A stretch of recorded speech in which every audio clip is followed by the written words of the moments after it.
인간을 모두 다양하게 그리고 다채롭게 창조를 하셨습니다. 그렇게 우리에게는 다른 사람들에 비해 못하는 것이 있을 수도 있고 잘하는 남들보다 조금 더 잘하는 부분들이 있을 수도 있습니다. 세상 사람들은 이 부분에서 실족하고 넘어지나 우리 그리스도인들은 그렇지 않습니다. 넘어지지 않습니다. 넘어질 수 있으나 그렇게 실족할 수 없습니다. 우리는 하나님의 작품이라는 사실을 기억하기에 이 모든 것들을 통해 하나님께서 조화를 이루신다는 것을 믿기 때문에 우리는 실족하지 않습니다. 그런데 우리가 하나님의 작품이라고 해서 그냥 단순히 안 좋은 성격은 안 좋은 성격대로, 다혈질은 다혈질대로 내비두며 산다는 뜻은 아니라고 계속해서 말씀드립니다. 우리는 사단의 나라에서 하나님의 나라로 옮겨진 자들이기 때문에 당연히 하나님 나라의 법을 따르며 살아가야 하고, 그 법을 따르는 삶은 거룩한 삶, 즉 다시 말해서 구별된 삶, 죄를 따르지 않는 삶이기에 날이 가면 갈수록 우리의 모습은 변할 수밖에 없습니다. 그래서 우리는 옛사람의 모습을 완전히 버려버리고 새 사람으로 거듭나게 되는 겁니다. 거룩을 사모하게 되는 그런 존재가 된 것이죠. 그러나 여전히 우리가 어디서 살아갑니까? 여전히 죄 많은 세상에서 살아갑니다. 그렇기에 거룩을 우리가 사모하지만 거룩을 사모하나 죄로 넘어질 때가 참 많이 있습니다. 그런데 우리가 그때에도 죄로 넘어져서 자빠져 있는 것이 아니라 다시금 일어날 수 있는 것은 예수님께서 십자가에서 우리의 그 모든 죄들을 다 지고 죽으셨기 때문에, 우리의 그 모든 죄를 사해 주셨기에 담대히 하나님의 보좌 앞에 나아가 거룩을 향해 다시금 나아갈 수 있게 되는 겁니다. 여기까지가 간략하게 지난 2주간의 설교를 짧게 요약한 내용입니다. 들으시면서 어느 정도 기억하실 줄로 믿습니다. 그런데 우리가 한 가지를 좀 같이 생각해 보면 좋겠습니다. 제가 거룩한 삶이란 죄를 따르지 않는 삶이라고만 말씀드리고, 이것이 구체적으로 어떻게 사는 삶이 구체적인 삶이다, 거룩한 삶이다 라고까지는 말씀드리지는 않았습니다. 그렇죠. 그래서 오늘은 거룩한 삶이란 구체적으로 무엇인가에 대해서 좀 이야기를 함께 나누고자 합니다. 여러분, 어떻게 사는 삶이 거룩한 삶일까요? 죄를 따르지 않는 구별된 그 삶이 어떤 삶일까요? 제목에 제가 아예 대놓고 적어 왔습니다. 제목이 뭐였죠? 거룩한 삶, 이웃 사랑이라고 제가 기록해 왔습니다. 거룩한 삶이란 이웃 사랑입니다. 요한복음의 말씀에도 나와 있고 마가복음에서도 이를 증언하고 있습니다. 함께 요한복음부터 말씀을 같이 한번 읽어보면 좋겠습니다. 같이 화면으로 같이 읽도록 하겠습니다. 시작. 새 계명을 너희에게 주노니 서로 사랑하라. 내가 너희를 사랑한 것 같이 너희도 서로 사랑하라. 마가복음 말씀 그 다음에 같이 또 읽겠습니다. 시작. 예수께서 대답하시되 첫째는 이것이니 이스라엘아 들으라. 내 마음을 다하고 목숨을 다하고 뜻을 다하고 힘을 다하여 주 너의 하나님을 사랑하라 하신 것이요, 둘째는 이것이니 내 이웃을 내 자신과 같이 사랑하라 하신 것이라. 이보다 더 큰 계명이 없느니라. 아멘.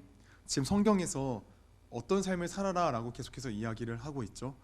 이웃을 사랑하라, 너의 이웃을 사랑하라, 내 자신과 같이 사랑하라, 끊임없이 계속해서 이야기하고 있는 것을 우리는 살펴볼 수 있습니다. 또 오늘 읽었던 이 본문에서도 사도 요한도 계속해서 이야기를 하고 있습니다. 너희가 사랑해야 한다. 너희가 하나님을 사랑한다면은 너희 안에 그 사랑이 이웃 사랑을 통해 나타나야 된다라고 계속해서 이야기를 하고 있습니다. 그렇다면 성도님들, 왜 성경은 이웃을 사랑하는 삶이 거룩한 삶이라고 이야기를 하는 걸까요? 왜 성경은 이웃 사랑하는 삶을 거룩한 삶이다 라고 이야기하는 걸까요? 왜일까요? 거룩한 삶을 생각하면 어떤 금욕주의적인 생활, 술, 담배, 커피, 식욕, 성욕, 명예, 어떤 이런 것과 같은 어떤 사람들이 원하는 쾌락을 따르지 않는 그런 삶이 거룩한 삶 아닐까요? 혹시 옛날 수도사 이야기를 들어보신 적 있으신가요? 제가 옛날 우연히 기회가 돼서 수도사들이 살았던 곳을 제가 방문했던 적이 있습니다. 그런데 가니까 이 산이 있는데 완전 이렇게 딱 절벽만 이렇게 딱 사과 깎은 모양처럼 남아있는 그 암석이 있는데 여기가 수도사들이 사는 곳이었다는 거예요. 올라가는데 진짜 정상을 딱 계단을 오르고 나서 오르니까 숨이 진짜 이 정도로 별로 안 좋습니다. 굉장히 외진 곳에 있고 굉장히 높은 곳에 있습니다. 왜 그런 곳에 있냐니까 금욕주의적인 삶을 살려고 그런 곳에 혼자 살았던 거예요. 먹는 거는 제자들이 갖다 주고 거기서 자기는 성경 말씀만 읽고 기도만 하고 아무것도 안 했어요. 진짜 온전히 예배만 드렸어요. 그래서 저희 교회사 교수님께서 자주 수도사의 삶을 체험해 보시려고 그쪽으로 가시는데 어떻게 이야기하시냐면은 16시간을 예배한다고 합니다. 많이 드릴 때는 스트레이트로 16시간을 예배드리는 그런 수도사의 삶, 이런 것들이 좀 거룩한 삶 아닌가요? 아니면 뭐 자신의 의지로 불을 쌓지 않고 최대한 간소한 삶을 사는 어떤 청빈의 삶, 그런 것들이 거룩한 삶 아닐까요? 물론 이런 것도 거룩한 삶이긴 하지만, 그렇지만 성경은 이런 것들보다 우선시 말하는 것은 이웃사랑에 대해서 이야기를 하고 있습니다. 왜 성경은 이웃을 사랑하는 삶을 거룩한 삶이다 라고 계속해서 이야기를 하는 걸까요? 여러분, 거룩이 무엇이었죠? 거룩? 원어적인 뜻으로 구별됨을 말합니다. 구별됨. 그렇다면 제가 지난주에 무엇과 구별됨을 강조했죠? 세상 또 죄와 구별됨을 또 제가 강조를 했습니다. 죄. 그렇다면 여러분, 인간의 죄가 무엇입니까? 인간의 죄. 하나님께서 인간에게 동산의 그 모든 것들을 다 먹어도 되지만 단 하나 선악과만큼은 먹지 말라고 하셨습니다. 그런데 인간은 선악과를 따먹었습니다. 왜죠? 하나님과 같이 될 줄 알았거든요. 네. 그래서 선악과를 따먹었습니다. 그러나 어떻게 되었습니까? 하나님과 같이 되었나요? 그렇지 않았습니다. 하나님과 같이 되기는커녕 하나님께서 말씀하신 대로 죄가 세상에 들어와 인간은 영영 죽을 수밖에 없는 그런 존재가 되었습니다. 하나님과 같이 되고자 함, 피조물임을 거부하고 창조주가 되고자 함, 이것이 인간의 죄입니다. 이것이 인간의 죄예요. 그런데 인간은 이런 죄성을 가지고 태어납니다. 그 누구나 하나님과 같이 되고자 하는 그런 죄를 가지고 태어납니다. 그래서 모든 인간은 자신이 하나님인 줄 알고 착각하며 우리 모두는 살아갑니다.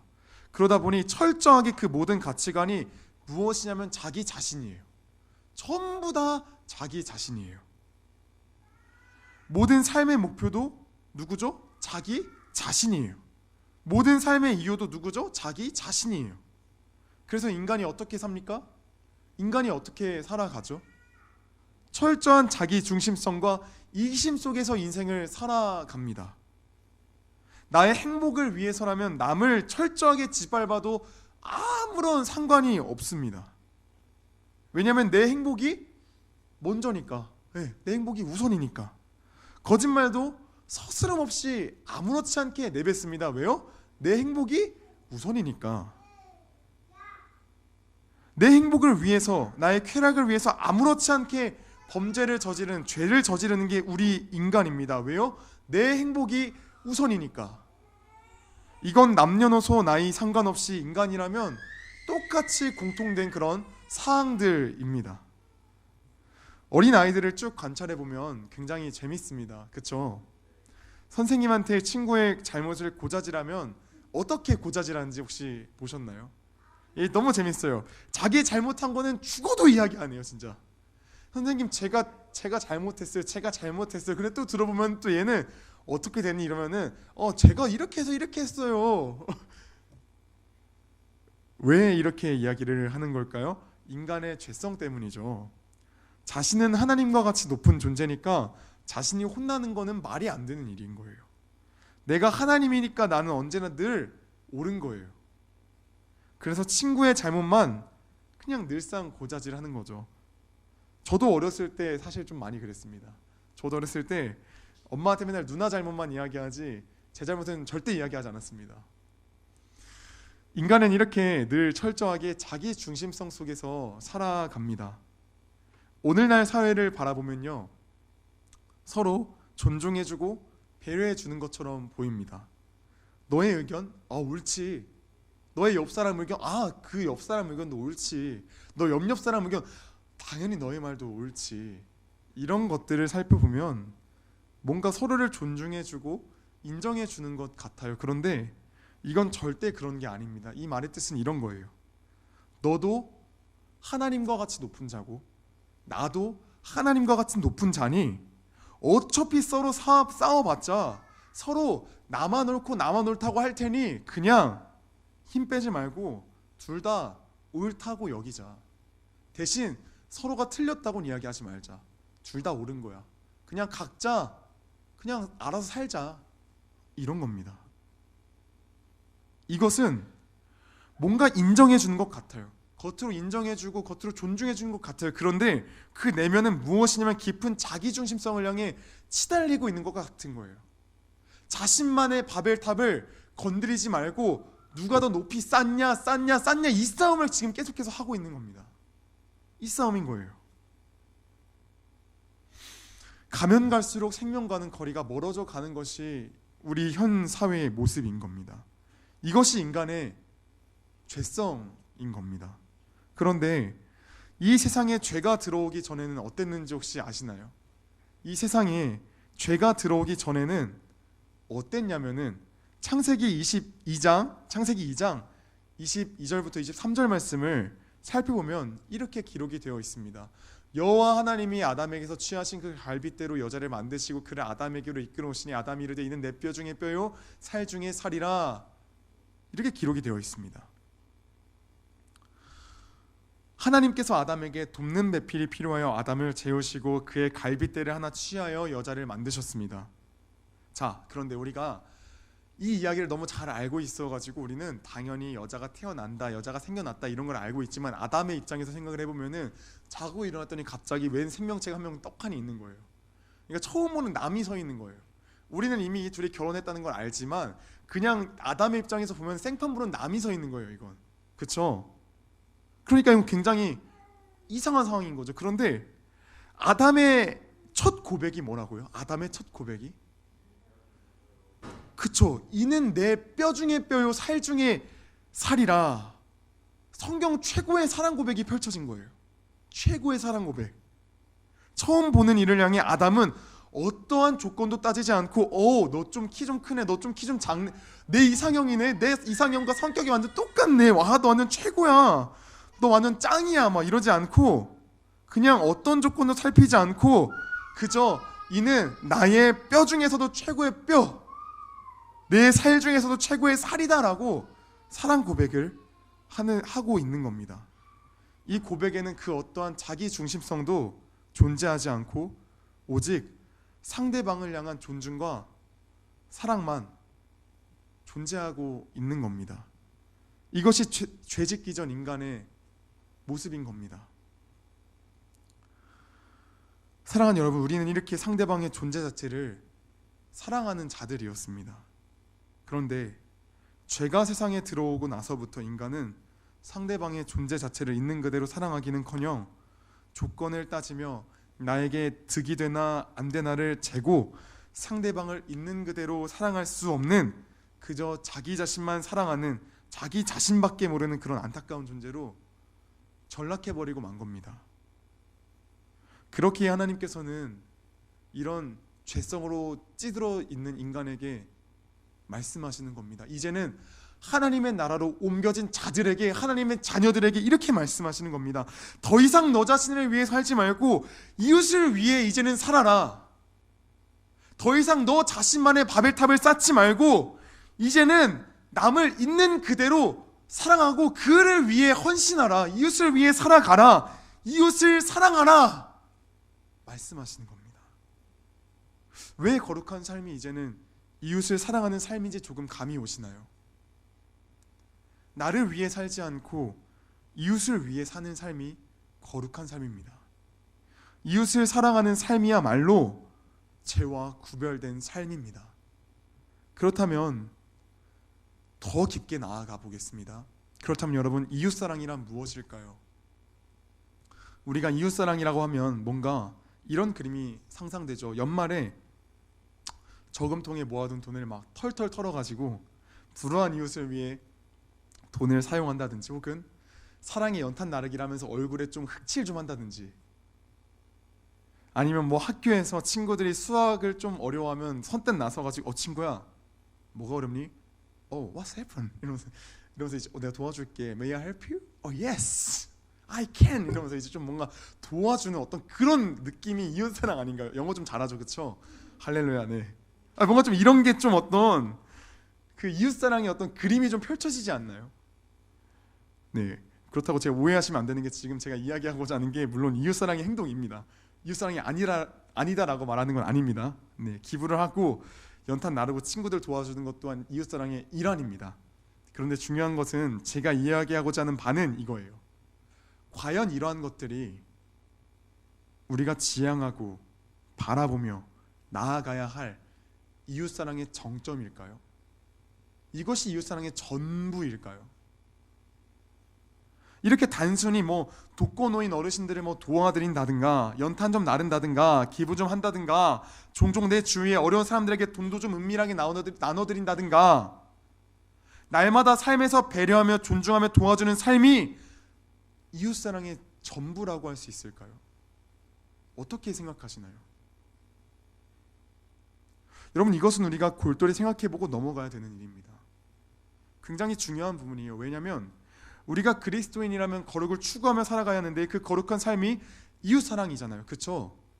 그렇다면 성경에서 이야기하는 이웃사랑이 무엇인지를 알아야 우리가 그 지향점을 바라보며 그 지향점을 향해 나아갈 수 있기 때문에 성경에 이야기하는 이웃사랑이 무엇인지를 정확하게 짚고 넘어가야 한다는 거예요. 이웃사랑이 무엇인지 모르면 내가 생각하고 내가 추구하고 내가 바라고 내가 편안하고 내가 뭔가 행복해하는 내 만족에 이르는 그런 이웃사랑만 추구하다가 자기 만족으로만 끝날 수밖에 없다라는 거예요. 그렇기 때문에 우리는 성경에서 이야기하는 성경이 추구하는 이웃사랑의 절정이 무엇인지를 우리는 알아야 합니다.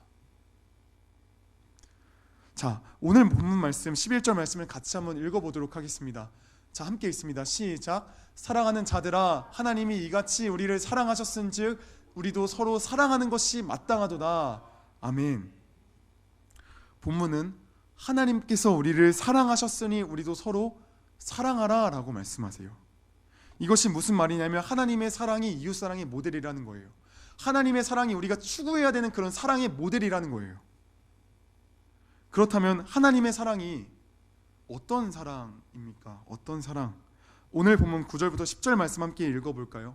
같이 한번 읽습니다. 시작. 하나님의 사랑이 우리에게 이렇게 나타난 바 되었으니 하나님이 자기의 독생자를 세상에 보내심은 그로 말미암아 우리를 살리려 하심이라. 사랑은 여기 있으니 우리가 하나님을 사랑한 것이 아니요 하나님이 우리를 사랑하사 우리 죄를 속하기 위하여 화목제물로 그 아들을 보내셨음이라. 아멘. 하나님의 사랑은 자기의 독생자를 세상에 보내시고 보내심에서 끝나는 것이 아니라 우리의 죄를 속하기 위해 그 하나뿐인 독생자를 화목제물로 삼으신 그 사랑입니다. 자기 아들을 십자가에서 내어주신 사랑이에요. 십자가의 사랑이 그런데 무엇이라고요? 우리 너무나도 많이 잘 알고 있죠. 나를 죽이고 남을 살리는 삶, 십자가의 사랑입니다. 예수님께서 우리 죄를 위해 죽으셨어요. 그리고 우리를 살리셨어요. 이것이 우리가 본받아야 할, 우리가 지향해야 할, 우리가 따라가야 할 사랑의 모델인 겁니다. 그런데 중요한 것은 여기에서 한 가지가 더 있다라는 겁니다. 한 가지가. 많은 분들이 이거는 잘 몰라요. 이건 잘 인식하지 못해요. 이것이 무엇이냐면 우리가 십자가에서 어떤 존재였죠? 우리가 십자가 앞에 서면 어떤 존재였죠? 우리가 하나님 앞에서 어떤 존재였죠? 의인이었나요? 좀 괜찮았나요? 고개를 들 수 있는 명목이 나름 좀 있었나요? 전혀 그렇지 않습니다. 우리는 하나님 앞에서 어떤 존재였냐면은 원수였어요. 원수. 완전 끝과 끝에 서 있는 대적과도 같은 그런 존재였어요. 로마서 5장 10절 말씀이 이를 증거합니다. 한번 로마서 5장 10절 말씀 같이 한번 읽어보겠습니다. 시작. 곧 우리가 원수 되었을 때에 그의 아들의 죽으심으로 말미암아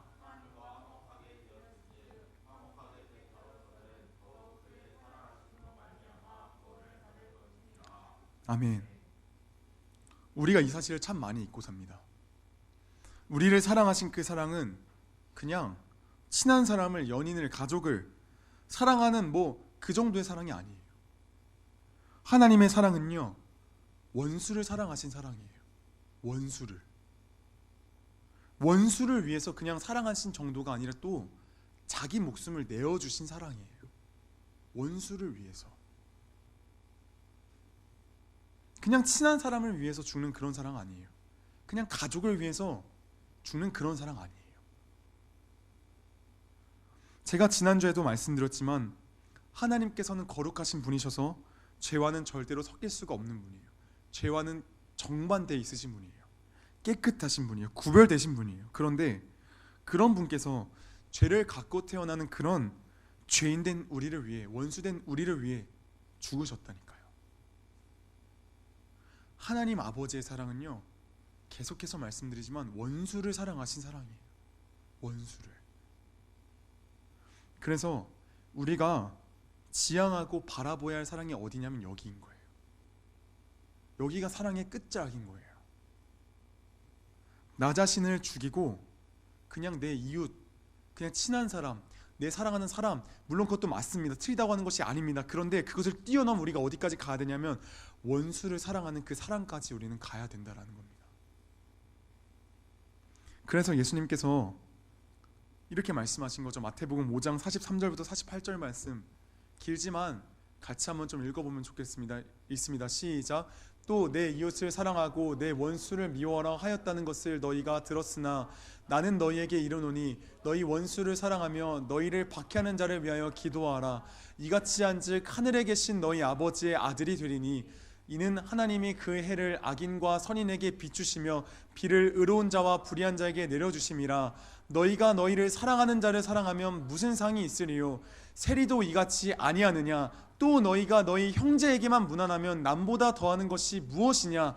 이방인들도 이같이 아니하느냐? 그러므로 하늘에 계신 너희 아버지의 온전하심과 같이 너희도 온전하라. 아멘. 사랑하는 여러분, 우리가 지금 읽은 마태복음에서도 지금 뭐라 기록되어 있죠? 너희가 너희를 사랑하는 자를 사랑하면 무슨 상이 있으랴? 세리도 이방인도 다 똑같이 사랑하는 자는 똑같이 사랑해. 내가 생각했을 때 괜찮은 사람만 골라서 사랑하는 건, 죄송하지만 예수 믿지 않는 사람도 전부 다 잘합니다. 예수 믿지 않는 사람도 그들을 위해 기부도 하고 봉사도 하고 헌신도 하고 섬김도 하고 다 합니다. 그러나 이들이 무엇을 못하나요? 원수를 위해 죽지는 못합니다. 원수를 위해서 죽지는 못해요. 그래서 예수님께서 이렇게 말씀하시는 거죠. 원수를 사랑하며 박해하는 자를 위해 기도해라. 그러므로 하늘에 계신 너희 아버지의 온전하심과 같이 너희도 온전하라. 우리는 원수를 사랑하는 이웃사랑의 절정까지 우리가 이르러야 됩니다. 우리가 가야 하는 길은 그냥 자기 사람만 챙기다 끝나는 게 아니라 내 주변에 미운 사람들, 참 왜 저러나 싶은 그 사람들까지도 사랑하고, 우리는 가야 하는 길이 거기에요. 우리가 오늘날 교회들이 기부를 적게 하나요? 많이 하나요? 기부 많이 합니다. 연탄 나르기도 하고 김치도 담가서 어려운 사람들에게 주고 여러 장학금을 만들어서 지역의 어려운 아이들에게 돈도 지급해 줍니다. 신문 기사를 보면 생각보다 이런 봉사, 섬김들을 교회가 많이 감당하는 것을 우린 볼 수 있습니다. 그런데 그럼에도 교회의 이미지가 어떻죠? 좀 좋아졌나요? 괜찮아졌나요? 아니요, 그대로예요. 사실은 더 안 좋아졌죠. 왜 그런 걸까요? 교회가 선행을 하면 세상 사람들이 박수를 쳐야 하는 거 아닌가요? 혹시 교회들이 오른손이 한 일을 왼손이 모르게 하는 것과 같이 섬김 봉사를 은밀하게 하여 그들이 교회가 섬김 봉사를 했다는 것을 알지 못해서일까요? 그건 또 아닌 것 같습니다. 물론 이것도 뭐 은밀하게 했다면 뭐 그럴 수 있겠지만, 제 생각에는 이런 섬김 봉사 이런 것들은 예수 믿지 않은 사람들도 지금 충분히 하고 있기 때문에, 이미 하고 있고 능히 감당할 수 있기 때문에 박수를 보내기보단 당연히 너희 교회는 해야지라고 생각을 하기에 그냥 아무렇지 않은 것 같습니다. 저는 감히 그렇게 생각합니다. 제 주변에도 봉사활동 많이 가는 사람들 보면은 예수 믿지 않은 사람들 사실 봉사활동 더 많이 갑니다. 되게 좋아하더라고요. 농촌봉사, 뭐 어려운 지역봉사. 전 스펙 쌓으러 하는 건 줄 알았더니 어렸을 때부터 늘 그냥 그렇게 살았더라고요. 참 마음 아프고 참 오늘 말씀은 어려운 말씀입니다. 참 지금 저도 마음이 참 어렵습니다. 왜냐하면 차를 운전하다가 그냥 잠깐 그 교통 위반을 좀 많이 어기는 그런 차들을 봐도 이 마음속에 화가 치밀어 오르는데, 원수를 사랑하라니, 그 원수는 또 이 스토리가 있잖아요. 스토리가. 그 원수를 사랑하라니 참 마음이 힘듭니다. 말씀을 정리하도록 하겠습니다. 사랑하는 여러분, 우리가 그리스도인으로서 거룩한 삶을 살아간다라는 것은 구체적으로 이웃을 사랑하는 겁니다. 그리고 그 이웃 사랑의 모델은 하나님의 사랑입니다. 하나님의 사랑이 무엇입니까? 원수를 위해 자신의 하나뿐인 독생자를 이 땅에 보내시고, 그 원수를 위해 하나뿐인 독생자를 십자가에서 죽이시고 원수를 살리신 사랑입니다. 그렇게 우리가 바라보며 지향하며 따라가야 하는 사랑은 원수를 위해 나를 죽이고 그를 살리는 십자가의 사랑인 것입니다. 오늘날 한국교회가 비난받고 조롱받는 것은 여기에 있다라고 저는 생각합니다. 교회가 교회답지 못하게 된 이유가 이것이라 저는 생각합니다. 원수를 사랑하지 못함.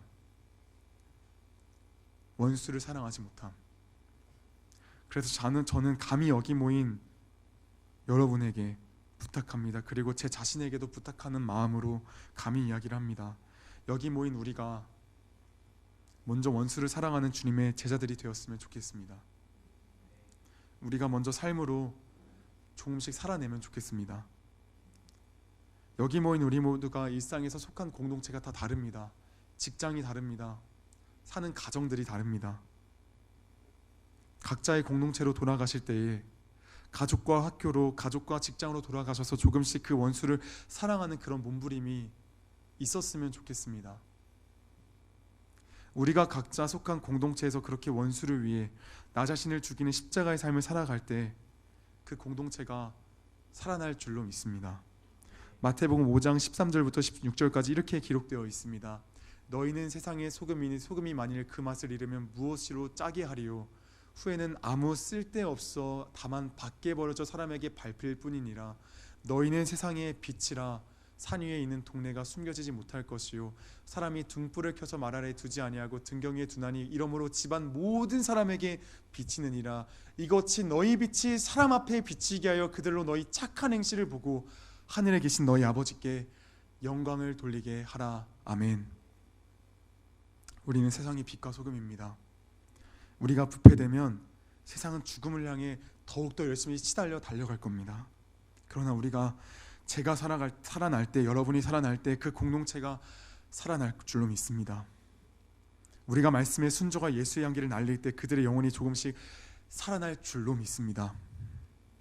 물론 처음에는 세상 사람들이 왜 갑자기 안 하던 짓을 하냐고, 왜 이러냐고 다들 이상하게 여길 겁니다.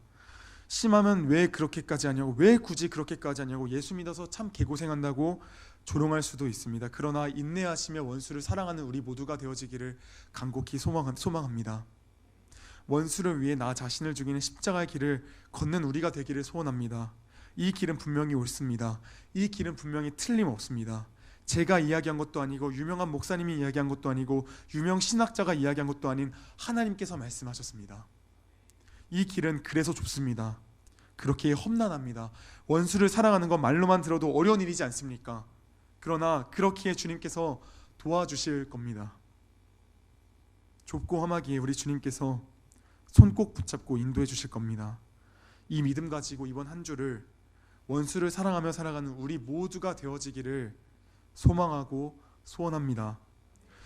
함께 찬양하기 앞서서 다음 주 설교 내용을 잠깐 미리 좀 스포하도록 하겠습니다. 우리가 원수를 사랑해야 한다라는 것은 오늘 제가 나눴습니다. 그렇다면 원수를 어떻게 우리가 감히 사랑해야 할까요? 사랑할 수 있을까요? 원수를 내 힘으로 사랑한다라는 것은 사실 불가능이잖아요. 어떻게 사랑할 수 있을까요? 네, 이 부분을 다음 주에 함께 나누도록 하겠습니다.